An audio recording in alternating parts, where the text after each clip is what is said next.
बहुत लोगों का प्रश्न है। वेदों में, पुराणों में भी बलि की प्रथा है। अब ये क्यों है, तो इसको सुनिए आप। वो ये है, कई बार मैं बता चुका हूं कि जो लोग तमोगुणी हैं, जो मांसाहारी लोग हैं और फलाहार अन्नहार करते नहीं, वनों में रहने वाले जंगली हैं, अभी उनकी सभ्यता का इतना अधिक विकास नहीं हुआ है। अभी वो सत्संग से, धर्म से इतना जुड़ नहीं पाए, वनों में रहने के कारण से, आदिवासी वनों में रहने के। अब उनका जंगली जानवर मार के खाना वही आहार है। तो धीरे धीरे संत उनके पास पहुंच रहे हैं।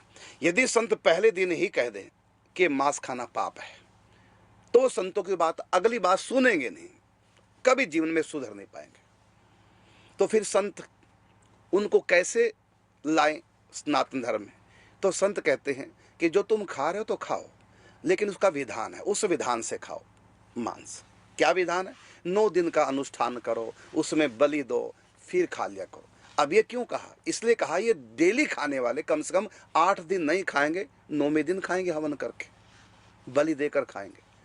और जब तक बलि नहीं दोगे, बिना बलि के खाओगे तो दोष है। तो इस प्रकार उनको धीरे धीरे 8 दिन छुड़वा दिया। फिर धीरे धीरे बाद में क्या सोचेंगे, अरे 8 दिन अनुष्ठान करो तब 9वें दिन खाने को मिलेगा, ये 8 दिन क्या खाएं फिर?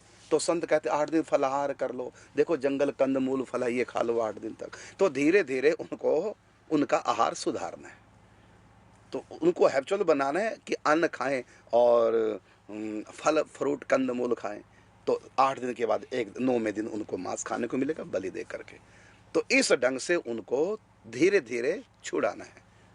तो एकदम यदि छुड़ा दे कि बिल्कुल नहीं खाना, कोई भी बात नहीं मानेगा। जैसे शुरू शुरू में लोग हमारे पास आते हैं, हम नहीं कहते कि प्याला लहसुन छोड़ो, हमको पता है यदि हम पहले दिन ही, वो पहली बार आया है व्यक्ति और धर्म को इतना ज़्यादा नहीं मानता, बेचारा आया पहली बार, तो हम उसको नहीं कहते। यहाँ तक कि शराब पीता है, हम मना नहीं करते, मांस खाता नहीं मना करता, हम तो कहते हैं तो जो मर्जी करो, बाद की बात, अभी तो भजन कर, नाम जाप कर। फिर और उसकी प्रशंसा भी कर देते हैं और शाबाशी भी दे देते हैं, तुम्हारे बहुत ऊंचे भाव हैं तभी तुम नाम जपने लगे हो।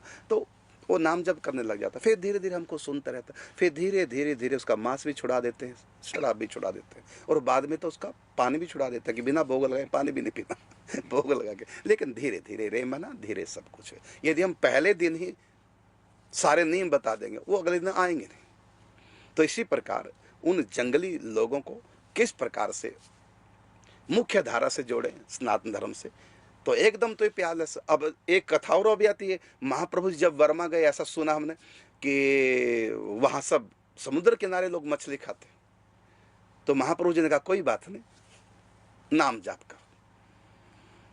क्यों कहा ऐसा?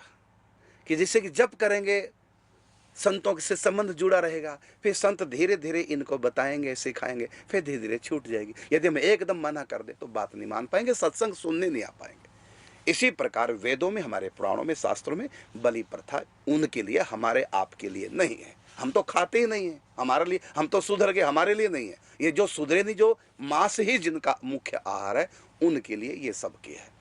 अब फिर चलो और भी कई बातें, अभी तो आपकी बात का ये समाधान हमने कर दिया। ये हमारे लिए अपराध है, हमारे लिए पाप है। जैसे शिकार खेलना, जैसे कल बताया था, क्षत्रियों के लिए अपराध नहीं है, क्योंकि उनको युद्ध करने का वहाँ ट्रेनिंग दी जाती है जंगलों में, और जानवरों के बीच में तो अखेट करते हैं, शिकार खेलते हैं, उनके लिए एक प्रकार से युद्ध की ट्रेनिंग है। लेकिन हम यदि जानवर को मारेंगे, हमको पाप लगेगा। इसी प्रकार डॉक्टरों को ट्रेनिंग दी जाती है, तो जानवरों पे उनको एक्सपेरिमेंट किया जाता है, और कोई भी दवाई नई बनती है तो जानवरों के ऊपर उसको एक्सपेरिमेंट करते हैं।